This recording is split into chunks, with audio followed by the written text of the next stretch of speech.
Test series 3 में आप सभी का स्वागत है। मेरा पूरा विश्वास है कि आने वाली किसी भी परीक्षा के लिए ये क्वेश्चन आपके लिए महत्वपूर्ण सिद्ध होंगे। तो आइए हम लोग सीरीज 3 के पहले क्वेश्चन को देखते हैं।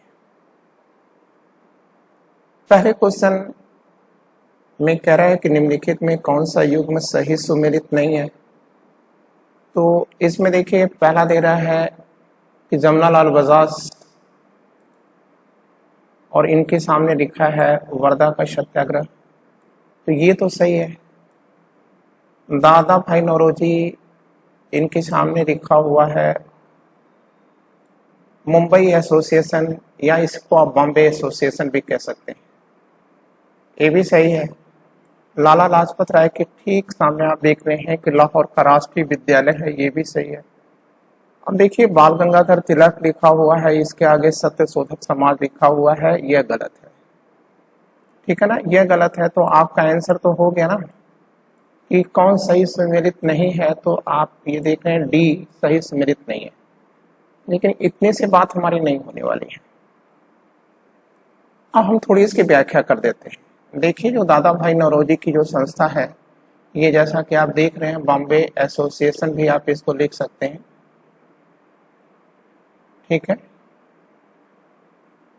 अब ये जो बॉम्बे एसोसिएशन है इसकी स्थापना कब होती है? तो आप कहोगे कि सर ये 26 अगस्त 1852 को होती है। ठीक है, कौन करता है? तो आप कहेंगे दादा भाई नौरोजी हैं, और इनके साथ साथ जो है एस बंगाली साहब भी हैं और नौरोजी फरदौन जी हैं। ठीक है, अब इस संस्था का उद्देश्य क्या है? ठीक है, तो आप एक चीज याद रखिएगा कि उद्देश्य जानने से पहले आप ये कर दीजिएगा कि बम्बई प्रेसिडेंसी या बॉम्बे जो प्रेसिडेंसी है उसकी पहली अगर राजनीतिक कोई संस्था बनी है, फर्स्ट पॉलिटिकल, ठीक है, ऑर्गेनाइजेशन या पॉलिटिकल आप कह सकते हैं कि पार्टी आप कह सकते हैं, लेकिन पॉलिटिकल ऑर्गेनाइजेशन करना ही द बेस्ट होगा। बम्बई प्रेसिडेंसी का पहला पॉलिटिकल ऑर्गेनाइजेशन जो है वो बॉम्बे एसोसिएशन है। ठीक है, और इसके बारे में आपसे ये पूछ सकता है कि ये इसके कुछ विशेष कार्य आप बताइए। तो आप याद रखिएगा ये भारत की पहली संस्था है, यह भारत की पहली संस्था है जिसने 1869 में 69 है ये, ठीक है, 69 में मांग किया था कि आईसीएस की परीक्षा एक साथ भारत और ब्रिटेन दोनों देशों में हो। ठीक है ना, और इसी ने ये भी मांग किया था कि उच्च पदों पर भारतीयों की नियुक्ति हो। ठीक है, क्लियर? तो आपने ये चीज देख लिया, बॉम्बे एसोसिएशन के बारे में हमने आपको बता दिया।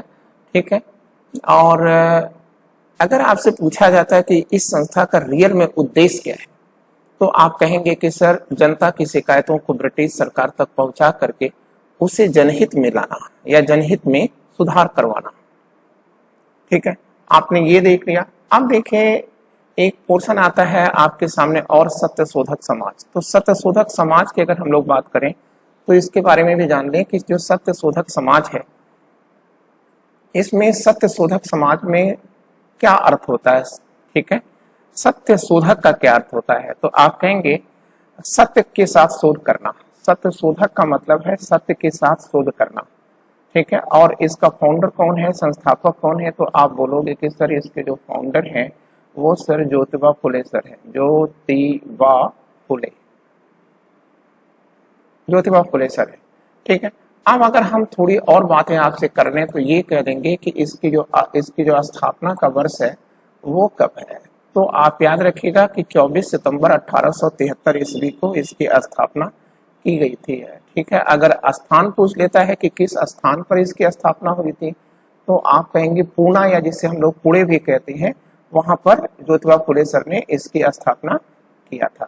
ठीक है, अब हम हमारे सामने एक चीज और यहाँ पर लर्न करना है। ठीक है, इस संस्था का उद्देश्य क्या है, मतलब यह संस्था क्यों बनाई गई, इसका उद्देश्य क्या है। ठीक है, तो इसका उद्देश्य बच्चों जानने के लिए आपको कहना होगा कि समाज का जो वंचित वर्ग है, जैसे शूद्र हैं, अनटचेबल लोग हैं, मतलब अस्पृश्य लोग हैं, उनको विकास की मुख्य धारा से जोड़ना। ठीक है, एक तो इसका उद्देश्य ये है कि जो समाज का निचला वर्ग है ठीक है, इसको अपलिफ्ट करना, इसको उठाना। और दूसरा अगर आपसे पूछा जाता है कि इसका दूसरा वर्ग क्या है, तो आप ये चीज बता दोगे कि जो ब्राह्मणवाद का पाखंड है, ठीक है, इस ब्राह्मणवाद के पाखंड से सामान्य जनता को, ठीक है, बचाना और जाति पात एवं ऊंच नीच के भेदभाव का विरोध करना है, ठीक है।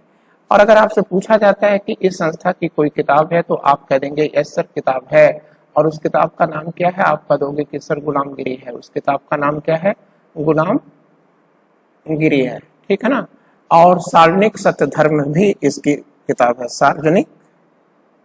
सार्वजनिक सत्य धर्म भी इसकी अपनी किताब है, ठीक है। और इसका जो समाचार पत्र है, इस संस्था का जो समाचार पत्र है वो है दीन बंधु या दीन मित्र भी कहते हैं उसको, दीन मित्र या, ठीक है, ये समाचार पत्र है इसका, इस संस्था का, ठीक है। तो हमने आपको हर चीज यहाँ बता दिया है और हमने कहा ना कि आपको एक क्वेश्चन करेंगे तो कई क्वेश्चन आपको अपने आप मिल जाएंगे, ठीक है। तो आइए अब हम लोग आगे चल रहे हैं। तो अगला जो हमारा क्वेश्चन है वो सेकंड है, दूसरा क्वेश्चन होगा। तो आइए देखते हैं दूसरा क्वेश्चन क्या चल रहा है। दूसरा कह रहा है कि चंपारण संघर्ष में निम्नलिखित में से किसने महात्मा गांधी का साथ दिया, ठीक है। तो चंपारण संघर्ष या चंपारण सत्याग्रह में किसने महात्मा गांधी का साथ दिया, इसको ऐसे भी पूछ सकते हैं कि चंपारण संघर्ष में गांधी जी के साथ कौन कौन लोग उपस्थित थे या कौन कौन लोग गए थे, ठीक है। तो हम लोग डायरेक्ट क्वेश्चन करने से अच्छा है कि हम लोग पहले जान लें कि गांधी जी के साथ कौन कौन गया था, ठीक है, चंपारण कौन कौन गया था। तो आप एक चीज तो आप याद रखिएगा, ठीक है, मुसलमानों की तरफ से मजरूल हक थे, ठीक है। और दूसरे में आप ये जो नाम लिखे गए डॉक्टर राजेंद्र प्रसाद हैं, अनुग्रह नारायण सिन्हा हैं, ठीक है, ये भी गए थे। और ये भी आप याद रखिएगा महादेव देसाई भी गए थे, लेकिन मणिबेन पटेल, ठीक है, नहीं गई थी। तो तीन तो आपका ये हो गया, राजेंद्र प्रसाद हो गए, फिर अनुग्रह हो गए और फिर देसाई हो गए, ठीक है। इसके साथ साथ आपको ये नाम याद रखना होगा, ब्रज किशोर को याद रखिएगा, ब्रज किशोर भी गए थे। और एक और नाम आपके सामने आता है और वो है नरहरि पारिक मुंबई से थे, ये भी गए थे। और गांधी जी के संघर्ष का परिणाम था, ये गांधी जी का पहला सत्याग्रह है भारत में। और आप याद रखिएगा, ठीक है, ये एक बड़ी बात हम आपसे करने जा रहे हैं कि चंपारण जो सत्याग्रह है इसी को प्रथम सविनय अवज्ञा आंदोलन भी कहा जाता है, ठीक है, प्रथम सविनय अवज्ञा, ठीक है, आंदोलन के नाम से भी जाना जाता है, ठीक है बच्चों, ये चीजें आपने जान लिया, क्लियर। अब हम लोग थर्ड क्वेश्चन को देखें। तो थर्ड क्वेश्चन आइए देखते हैं क्या कह रहा है कि महात्मा गांधी के राजनीतिक जीवन की निम्नलिखित घटनाओं का कालक्रम क्या है, ठीक है ना। तो चंपारण ये कब होता है, तो आप कहोगे कि सर चंपारण ये 1917 में है, ठीक है। नील की जो खेती है, ठीक है, उस पर जिस प्रकार से जो नीलाहे थे किसानों के साथ जो अत्याचार कर रहे थे, उसी के विरुद्ध चंपारण सत्याग्रह हुआ था, 1917 में होता है, ठीक है। और यह शुरू होता है चंपारण के अमोलवा गांव से। कहां से शुरू होता है, अमोलवा गांव से शुरू होता है, ठीक है ना। तो आइए हम लोग देख लेते हैं कि क्या है ये अमोलवा। देखिए फिर से लिख देते हैं, अमोलवा गांव से शुरू होता है। अमोलवा गांव कई रहने वाले हैं संत राउत, और गांधी जी का ठिकाना यही संत राउत का घर ही था। अब ये संत राउत कौन है, तो आप कहेंगे संत राउत और राजकुमार शुक्ल, ठीक है, ये दो यंग हैं जिन्होंने गांधी जी को चंपारण की जो समस्या है उससे परिचित कराया था। और इन्हीं दोनों के इन्विटेशन पर या निमंत्रण पर गांधी जी, ठीक है, चंपारण पहुंचे थे, ठीक है। अहमदाबाद मिल हड़ताल यह जनवरी 1918 का है। और खेड़ा सत्याग्रह ये कब का है, आप कहेंगे कि सर ये है मार्च अप्रैल का है, 1918 में है। और असहयोग आंदोलन यह है 1 अगस्त 1920 से शुरू होता है। तो इसका मतलब आपने देखा कि यह 17 हो गया, चंपारण 17 हुआ, ये जनवरी 18 हुआ, यह मार्च 18 हुआ और यह 1 अगस्त 1920 से असहयोग आंदोलन शुरू होता है।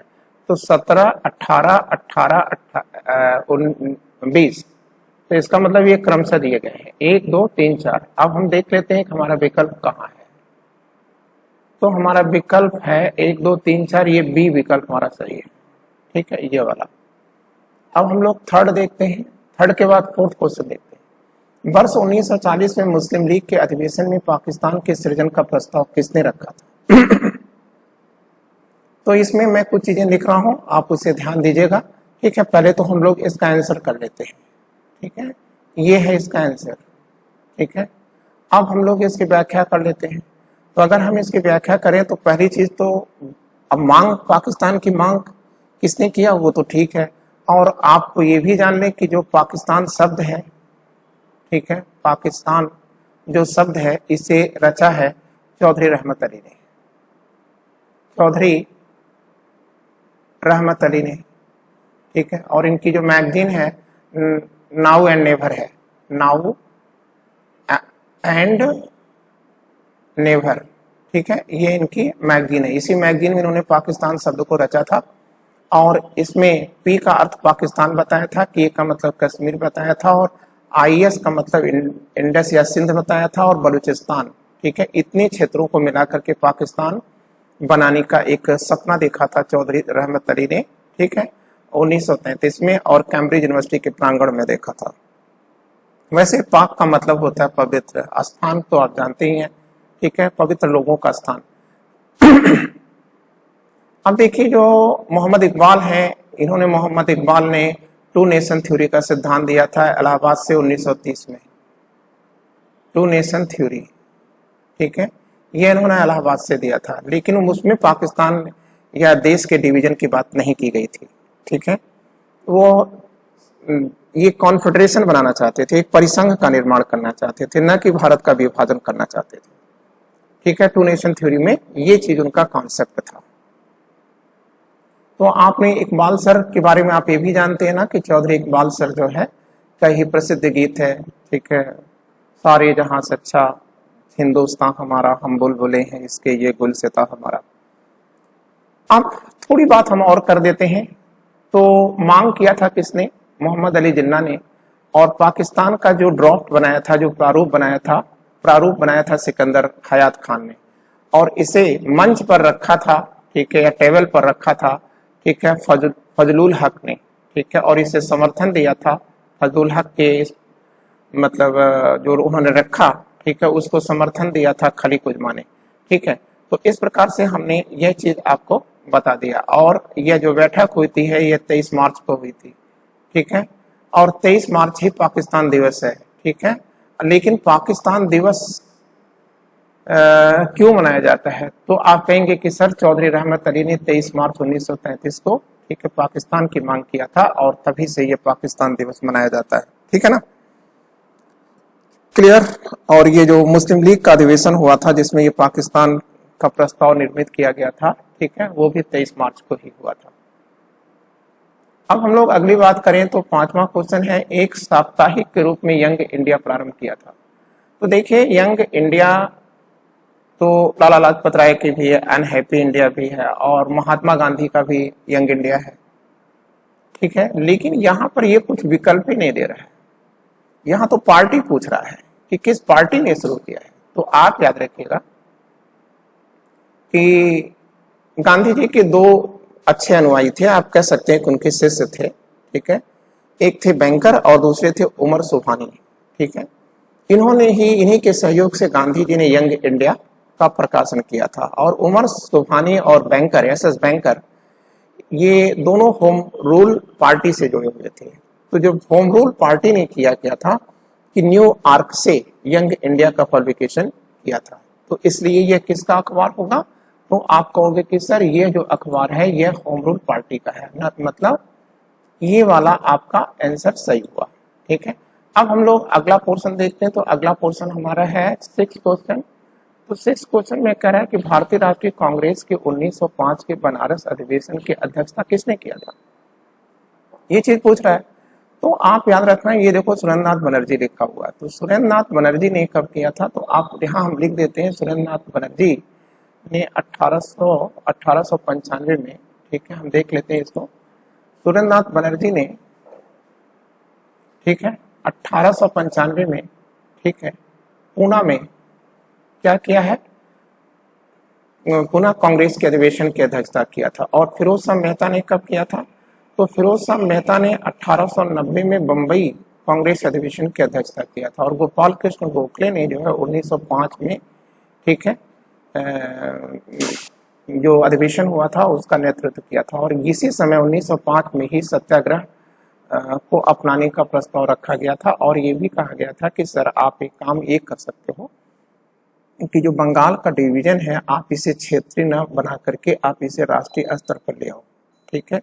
और ये देखिए इंजीनियर दिनसा वाचा हैं, एदलजी वाचा हैं, ठीक है, इन्होंने 1901 में इन्होंने कांग्रेस की अध्यक्षता किया था, ठीक है। और ये जो बैठक हुई थी कलकत्ता में हुई थी और गांधी जी अफ्रीका से कुछ समय के लिए आए थे।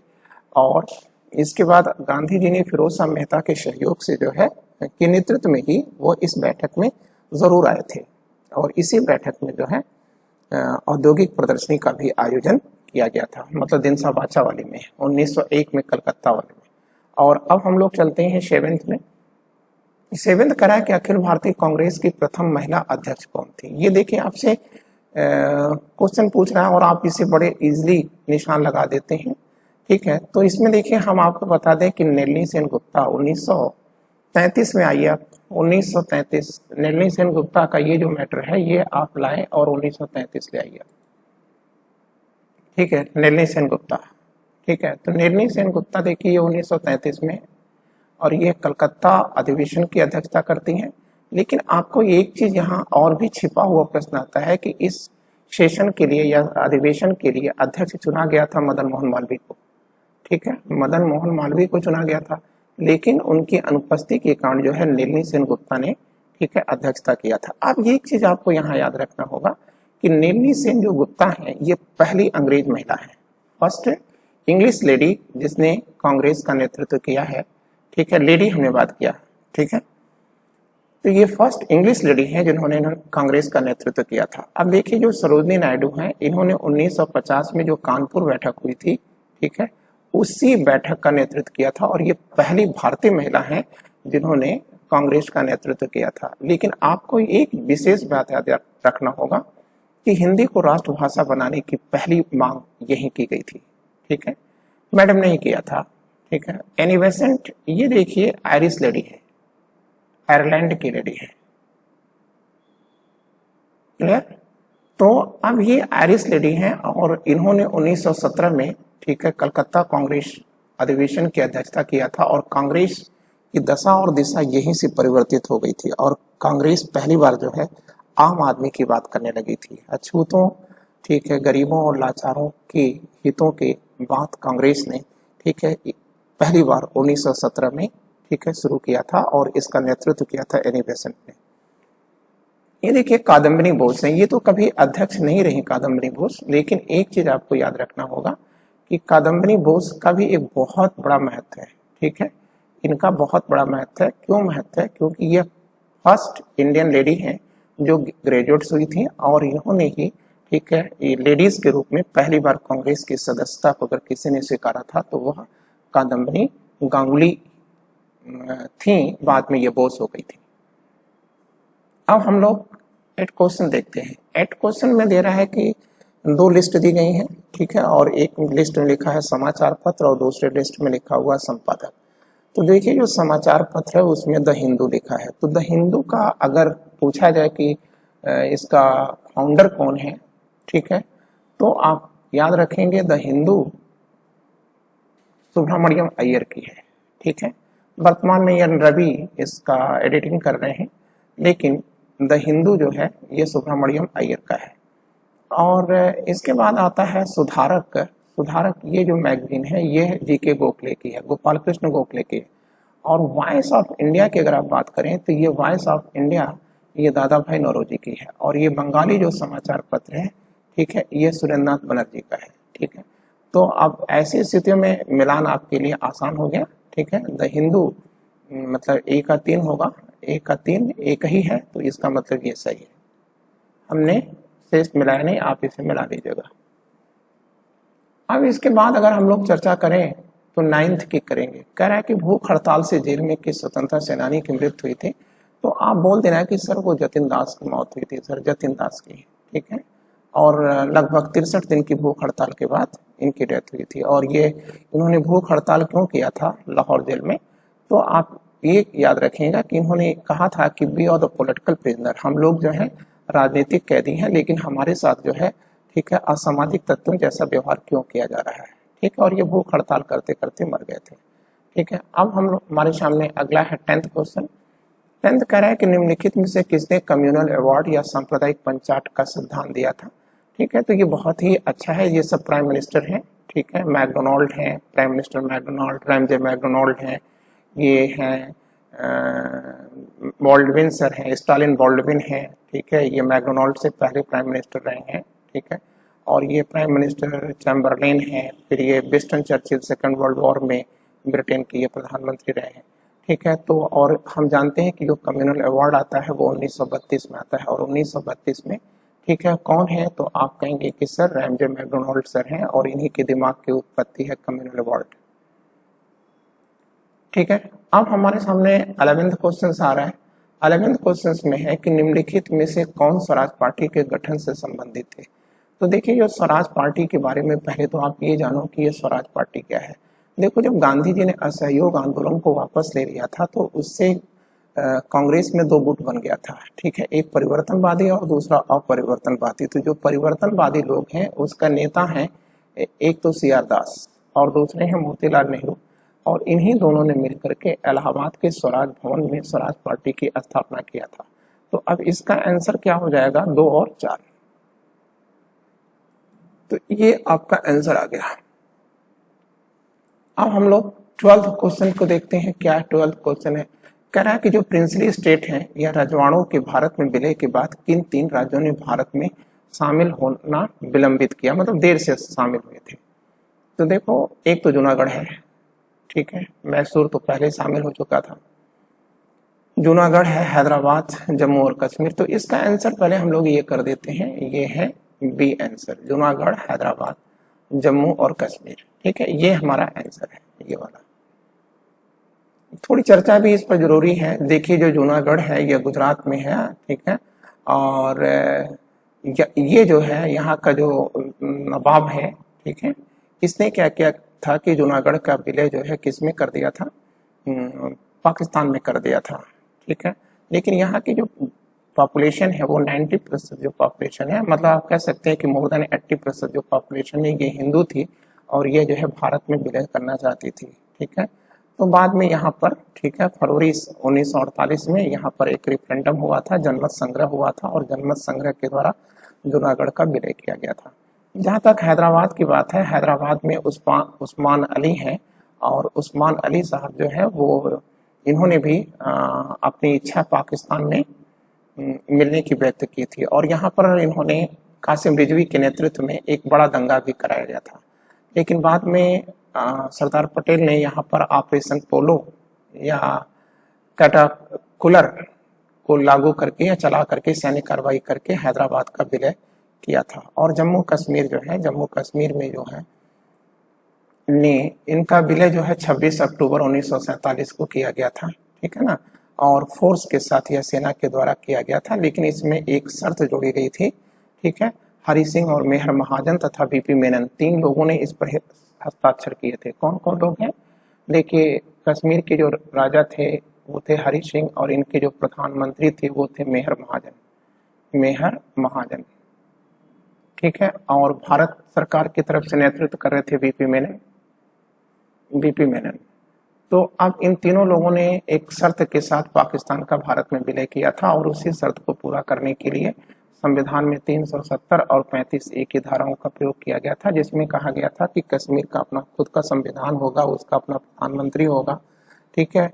और केंद्रीय सेवाओं के अतिरिक्त तो कोई भी भारतीय जो है कश्मीर में सेवाएं नहीं कर सकता, और न ही वहां पर लैंड को क्रय कर सकता है, ठीक है। उसके बाद की घटनाएं, जो करंट का मैटर है वो तो आप परिचित ही हैं कि कैसे कैसे इसका विलय किया गया है। ठीक है। अब ये देखिए लाल बालपाल त्रिकुट का कौन व्यक्ति भारतीय राष्ट्रीय कांग्रेस का अध्यक्ष हुआ था। ठीक है, तो ये 3 नाम दिए गए हैं। एक लाला लाजपत राय है, बाल गंगाधर तिलक है, बिपिन चंद्र पाल है, उपरोक्त में से कोई नहीं है। तो फिलहाल हम पहले आंसर करते हैं। तो आंसर ये देखिए लाला लाजपत राय है। अब हम थोड़ी व्याख्या यहाँ पे करना लाजमी समझते हैं। देखिए जो लाला लाजपत राय है यह है किसी नियमित अधिवेशन के अध्यक्ष नहीं है। ठीक है, ये देखिए 1920 है, 1920 में कांग्रेस का एक विशेष अधिवेशन कलकत्ता में बुलाया गया है।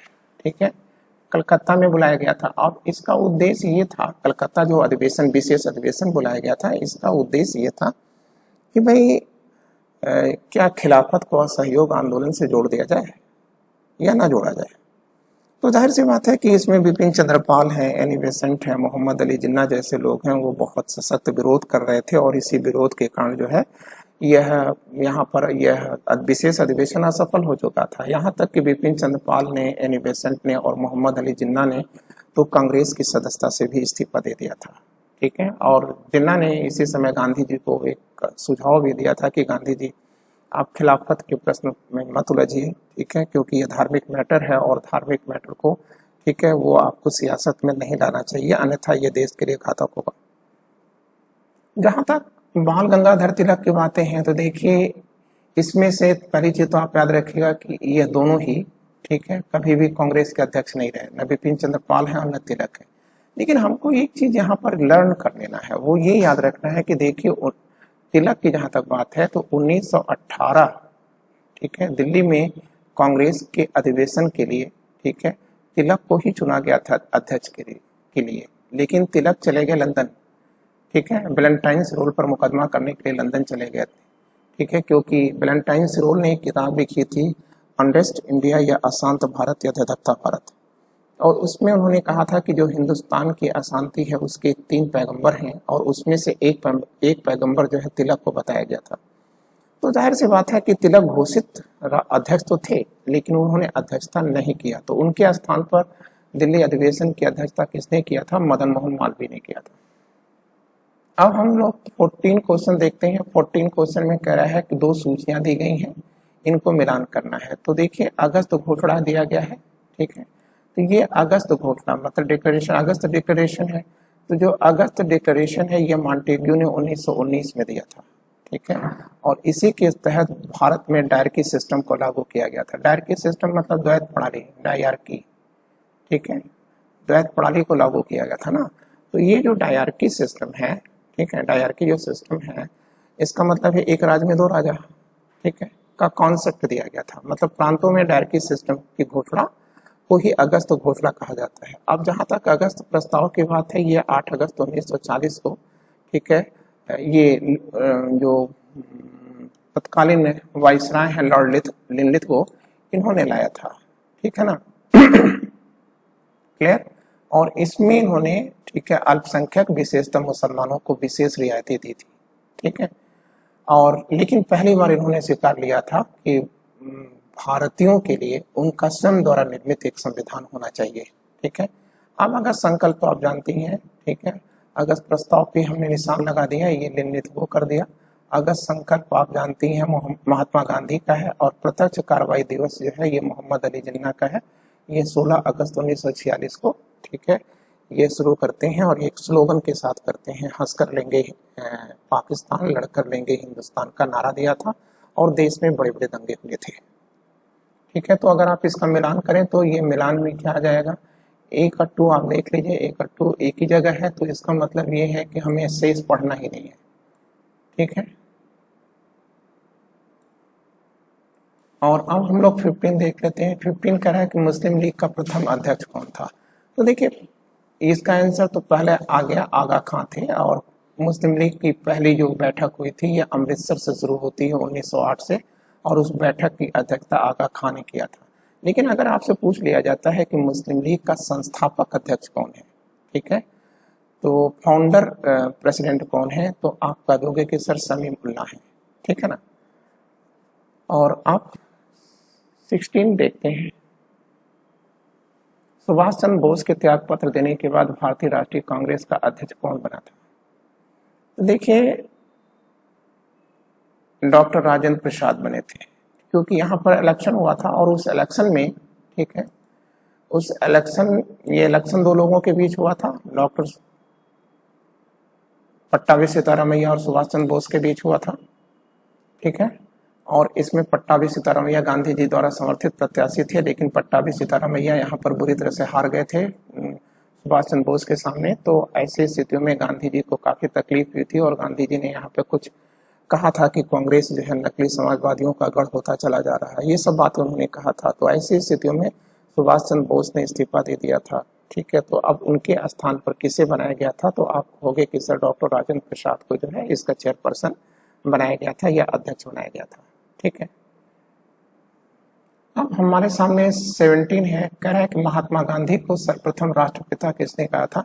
तो आप याद रखिएगा कि सिंगापुर रेडियो से सुभाष चंद्र बोस सर ने, ठीक है, यह गांधी जी को राष्ट्रपिता कहा था, ठीक है। जहां तक बात आती है कि सरोजिनी नायडू ने क्या कहा था, तो आप कह दीजिएगा कि इन्होंने, ठीक है, गांधी जी को संत कहा था, ठीक है। जब इरविंग और गांधी जी के बीच समझौता होने जा रहा था 5 मार्च 1931 को, तो सरोजिनी नायडू ने इस मतलब मुलाकात को दो संतों की मुलाकात कहा था, ठीक है। और जवाहरलाल नेहरू आप जानते ही हैं, बापू कहा करते थे गांधी जी को।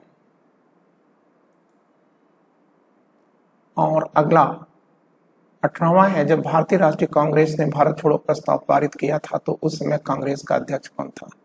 तो पहले आंसर करते हैं और वो है मौलाना अबुल कलाम आजाद, ठीक है। अब यहाँ हम थोड़ी व्याख्या कर देते हैं कि देखिए 1940 में, ठीक है, सेकंड वर्ल्ड वॉर चल रहा है, ठीक है, या वर्ल्ड वॉर 2 चल रहा है। और इसी बीच में 1940 में झारखंड के रामगढ़ में कांग्रेस का अधिवेशन चल रहा था और उस अधिवेशन के अध्यक्ष चुने गए थे अबुल कलाम आजाद। लेकिन उसके बाद जो वर्ल्ड वॉर 2 था, ये व्यापकता लेता चला गया। परिणाम क्या हुआ कि 1941 से लेकर के 1945 तक कांग्रेस की कोई बैठक नहीं हुई। हाँ, 1946 में कांग्रेस की बैठक मेरठ में होती है, जिसकी अध्यक्षता जेबी कृपलानी सर करते हैं। और जेबी कृपलानी ही अध्यक्ष थे जब यह देश आजाद हुआ था। फिर से ध्यान दीजिएगा, जेबी कृपलानी ही कांग्रेस के अध्यक्ष थे जबकि भारत आजाद हुआ था, ठीक है। राजेंद्र प्रसाद नहीं थे, ठीक है। राजेंद्र प्रसाद हिंदुस्तान की आजादी के बाद होते हैं, मतलब 1947 में बनते हैं, जब देश आजाद हो चुका था तब, ठीक है। तो आपसे इस तरह से पूछ सकता है कि आजाद भारत में कांग्रेस का पहला अध्यक्ष कौन बना था, तो आप कहोगे डॉक्टर राजेंद्र प्रसाद बने थे। अब अगला चीज पूछ रहा है कि भारतीय राष्ट्रीय कांग्रेस ने पूर्ण स्वराज को अपना उद्देश्य किस वर्ष घोषित किया था, ठीक है। तो आप कह देना कि सर ये 1929 में इन्होंने घोषित किया था। पूर्ण स्वराज का कॉन्सेप्ट मतलब लाहौर में रावी नदी के तट पर रात के 12 बजे, ठीक है, इन्होंने पूर्ण स्वराज को अपना उद्देश्य वर्ष घोषित किया था, ठीक है। और वो तारीख थी 26 जनवरी, ठीक है। और अब इसके बाद हमारा लास्ट क्वेश्चन आ रहा है और वो है 20। देखिए, हिंदुस्तान सोशलिस्ट रिपब्लिकन एसोसिएशन किसके द्वारा स्थापित की गई थी। सुभाष चंद्र बोस? नो सर, ऐसा नहीं है, ठीक है, ये गलत। रास बिहारी बोस द्वारा, ठीक है, गलत, ठीक है। आप कहोगे चंद्रशेखर आजाद? यस सर, इसका मतलब हमारा आंसर ये आ गया, चंद्रशेखर आजाद, ठीक है। और इसकी स्थापना स्थल अगर आपसे पूछा जाता है तो आप कहोगे कि सर दिल्ली के फिरोजशाह कोटला में है, दिल्ली के फिरोजशाह कोटला में इसकी स्थापना हुई थी। और किसने स्थापित किया था ये लिख दिया गया है, चंद्रशेखर आजाद, ठीक है। अब इसकी स्थापना का उद्देश्य क्या है, तो आप कहेंगे कि HRA मतलब HRA हिंदुस्तान रिपब्लिकन एसोसिएशन ये प्रतिबंधित कर दी गई थी, ठीक है। तो ऐसी स्थितियों में इसी HRA के उद्देश्यों को पाने के लिए, ठीक है, HSRA बना दी गई थी। किसके द्वारा? चंद्रशेखर आजाद के द्वारा। और HRA किसकी है? राम प्रसाद बिस्मिल की है, ठीक है, राम प्रसाद बिस्मिल की है और योगेश चटर्जी की है, ठीक है। और इसकी स्थापना जो है इलाहाबाद में की गई थी और इलाहाबाद से ही, ठीक है, इसका संविधान निर्मित किया गया था। और इसके संविधान का नाम है पीला पत्र या येलो लेटर, ठीक है। और ये जो हिंदुस्तान सोशलिस्ट रिपब्लिकन एसोसिएशन है, इसका जो मैनिफेस्टो है वह फिलॉसफी ऑफ बम कहा जाता है, फिलॉसफी ऑफ बम। ये मैनिफेस्टो है किसका? हिंदुस्तान सोशलिस्ट रिपब्लिकन एसोसिएशन का, ठीक है ना। और इसको लिखा किसने था? तो आप कहोगे कि सर ये भगवती चरण बोहरा की है, ठीक है, भगवती चरण बोहरा का है ये, ठीक है, क्लियर। और इसके सदस्य के रूप में भगत सिंह भी थे, ठीक है। और इसी के साथ ये मैटर आपका आज समाप्त होता है। मुझे पूरा विश्वास है कि ये आपके लिए काफी लाभदायक होगा, ठीक है। Thank you, wishing you all the luck.